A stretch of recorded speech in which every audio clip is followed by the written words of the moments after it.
Halo teman-teman semuanya, kali ini kita akan belajar bersama-sama cara untuk melakukan instalasi ArcGIS Server.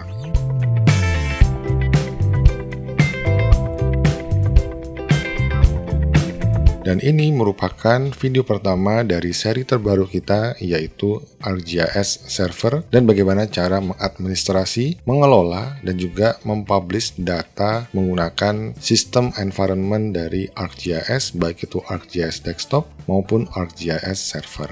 Dan dalam tutorial ini, saya akan menceritakan dasar-dasar dari ArcGIS Server, lalu di bagian keduanya, kita akan memulai melakukan instalasi ArcGIS Server bersama-sama.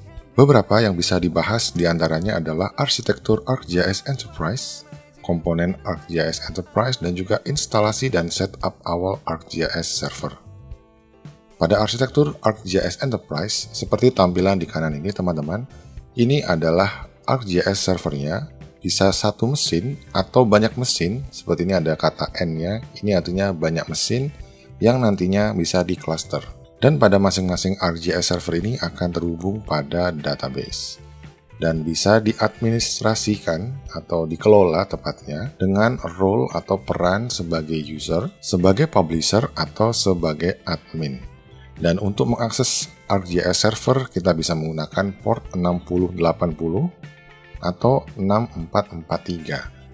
Dan meskipun eksternal client ada di luar seperti ini, dia juga bisa mengakses port 6080 atau 6443. Namun jika kita ingin menggunakan firewall dan ingin menggunakan istilahnya itu reverse proxy, jadi dari luar akan mengakses port 80 atau port 443, maka kita perlu mereverse proxy jaringannya ini menggunakan jembatan yaitu ArcGIS Web Adapter.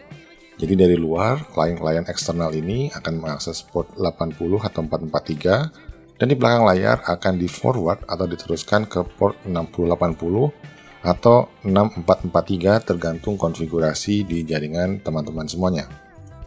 Selanjutnya, kita bisa melihat diagram yang lebih detail lagi di mana kita bisa mengelola ArcGIS server ini melalui Server Manager, Server Administration API, dan juga Service Directory. Dan biasanya secara utama kita bisa mengakses menggunakan dua yang di atas ini, dan secara default kita akan diarahkan ke Server Manager melalui web browser. Pada ArcGIS Server ini dia juga akan terhubung kepada data dan juga Server Directories dan Configuration Store. Dan ini yang disebut dengan server side. Nah, untuk bagian ArcGIS Account ini akan digunakan oleh installer ArcGIS Account untuk melakukan instalasi atau konfigurasi di level operating system. Tapi nanti kita kalau terhubung ke dalam ArcGIS Server, kita akan dibuatkan account yang secara default dikasih nama site admin. Nah, apa saja komponen dari ArcGIS Enterprise? Seperti dari website esri.com seperti ini, sumbernya ada di bawah ini teman-teman.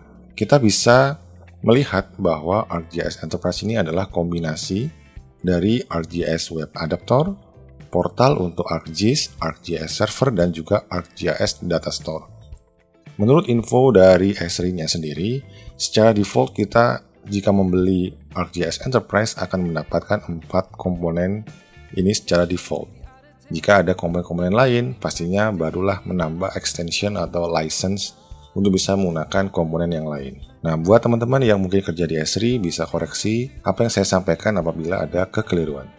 ArcGIS Server sendiri merupakan aplikasi atau service yang melayani sistem informasi geografis tapi menggunakan environment atau berbasiskan ArcGIS dan digunakan untuk mempublikasikan layanan berbasis web atau web service untuk aplikasi klien.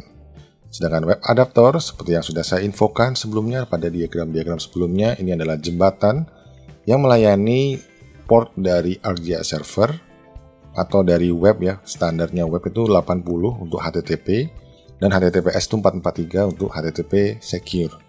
Nantinya akan di-forward, diarahkan ke port standarnya ArcGIS Server. Kalau HTTP biasa dia menggunakan 6080 dan HTTPS-nya 6443. Ini secara standar dia menggunakan self-sign certificate, maka nanti pastinya kalau langsung akses 6443-nya nanti akan muncul merah atau warning karena sertifikat SSL-nya tidak dikenali oleh browser. Jadi CA-nya atau Certificate Authority-nya itu tidak bisa dikenali. Selanjutnya ada portal for ArcGIS sebagai portal untuk berbagi pakai data peta, scenes, aplikasi, dan informasi geografis lainnya di dalam organisasi. Yang terakhir ada ArcGIS Data Store, yaitu aplikasi untuk mengatur konfigurasi yang terhubung ke penyimpanan data itu sendiri. Buat teman-teman yang mengikuti tutorial atau playlist GeoServer, mungkin ini agak mirip-mirip ya. Saya sendiri belum menemukan atau belum mencoba langsung secara detail ArcGIS Data Store. Nanti kita coba bersama-sama apakah kesimpulannya ArcGIS Data Store ini mirip dengan GeoServer Data Store. Bonus terakhir, WebGIS itu dalam universe-nya ArcGIS itu merupakan sistem yang berbasiskan portal untuk ArcGIS dan juga ArcGIS Data Store, dan bisa memiliki kapabilitas sistem informasi geografis menggunakan infrastruktur yang kita punya sendiri, baik itu on-premise atau on the cloud. Sekarang langsung saja kita lihat tutorial bagaimana cara untuk melakukan instalasi ArcGIS Server dan mengkonfigurasi ArcGIS Server untuk pertama kalinya. Sebelum melakukan instalasi, baiknya cek di control panel, System and Security, dan Systems. Kita lihat nama komputernya, mana tahu suatu saat akan bermanfaat untuk konfigurasi ArcGIS ke depannya. Sekarang mari kita mulai proses instalasinya. Saya sudah punya file instalasinya, itu ada di DVD drive D, dan juga ada license saya simpan di document. Dan mari kita langsung buka saja di D, atau kita bisa klik di application Esri ini, nanti akan muncul jendela yang nantinya kita bisa milih beberapa fitur yang ingin kita install. Kali ini kita akan install ArcGIS for Server dulu, kita klik Setup, Yes, nanti akan muncul wizard seperti ini, kita tinggal Next saja, Accept Agreement, License Agreement maksudnya, lalu jika sudah sesuai lokasi instalasinya di Next saja, lalu Next saja jika sudah sesuai, Next lagi, dan isikan OS level untuk ArcGIS Server Account. Di sini saya menggunakan Super Admin dan passwordnya harus yang kompleks teman-teman supaya bisa next. Ini kebetulan namanya Super Admin karena saya sudah pernah mencoba untuk ngetes ya file instalasinya. Sebelumnya ini kalau nggak salah namanya ArcGIS Account atau ArcGIS Admin begitu. Nanti kalau teman-teman menggunakan file instalasinya teman-teman pasti akan mengerti isinya apa. Lalu next saja. Nah, di sini akan ditawarkan untuk mengekspor konfigurasi yang tadi. Kita tidak menggunakan file configuration-nya untuk kedepannya, jadi do not export. Kita next lagi, dan install dan tunggu proses instalasinya selesai. Jika proses instalasinya sudah selesai, klik finish, lalu masukkan license yang tadi. Jadi ini akan muncul software authorization wizard, dan kita bisa klik I have received an authorization file from Esri. Klik Browse, lalu pilih license yang sudah teman-teman siapkan sebelumnya. Di sini saya simpannya di Documents, klik Open, klik Next, dan nanti akan muncul apa saja yang bisa kita pakai atau extension apa saja yang authorized untuk kita gunakan. Di sini bisa dilihat listnya, dan kita klik Finish. Setelah klik Finish, installernya akan membukakan web browser dan langsung dibukakan ArcGIS Server Manager. Di tampilan depannya akan ada keterangan bahwa mesin ini atau server kita ini tidak terhubung ke ArcGIS server manapun, dan kita ditawarkan apakah mau join atau create new site. Kita klik create new site, dan username standarnya adalah site admin. Ini adalah primary account yang nantinya akan disimpan dalam server ArcGIS-nya atau ArcGIS server site, bukan pada OS level. Tinggal masukkan password atau buat password baru. Dan di sini merupakan settingan untuk meletakkan root server directory di lokasi mana, dan configuration store. Ini seperti diagram yang sudah saya presentasikan sebelumnya. Klik next, dan akan ada configuration summary. Apabila sudah sesuai semua, klik next. Kalau belum, tinggal di back. Ini karena sudah sesuai, saya klik finish, dan tunggu sampai proses ini selesai. Pada proses ini diletakkan data-data itu di C, jadi di local disk C. Di sini ada ArcGIS server, lalu ada config store. Jadi proses creating site ini akan membuat file-file ini. Directories, ada file-file ini yang bisa kita gunakan. ArcGIS Cast, ArcGIS Jobs, ArcGIS Output, dan juga ArcGIS System. Ini ada beberapa yang nantinya kita bisa menggunakannya saat kita login ke dalam server manager. Ketika proses create ArcGIS site-nya ini selesai, nanti akan muncul tampilan login ke server manager seperti ini. Tinggal masukkan password yang sudah kita buat sebelumnya, klik login. Dan setelah login, tampilannya seperti ini teman-teman. Ada Manage Services, OGC Services atau Open Geospatial Consortium Services, KML Network Links, Sharing, dan ini akan ada di bawah menu utama yaitu Services. Kalau kita klik Site, submenunya adalah GIS Server, jadi ada directories tempat kita meletakkan beberapa directories seperti ini, tipenya Cache, Jobs, Output, dan System. Configuration Store-nya disimpan di mana? Clusters, di mana ini nanti akan berisikan kumpulan server-server atau mesin yang kita gunakan untuk men-subset service-service ArcGIS ini. Jadi di sini ada keterangannya, ketika kita membuat ArcGIS server site, satu cluster pastinya akan disebut sebagai default dan akan dibuat pada lokal mesin yang kita tambahkan tadi. Dan kita bisa mengorganize mesin ke dalam atau mesin-mesin ke dalam clusters berdasarkan misalkan security-nya, ownerships, dan resource yang ada di mesin-mesin tersebut. Lalu ada machines, di mana kita juga bisa menambahkan beberapa mesin.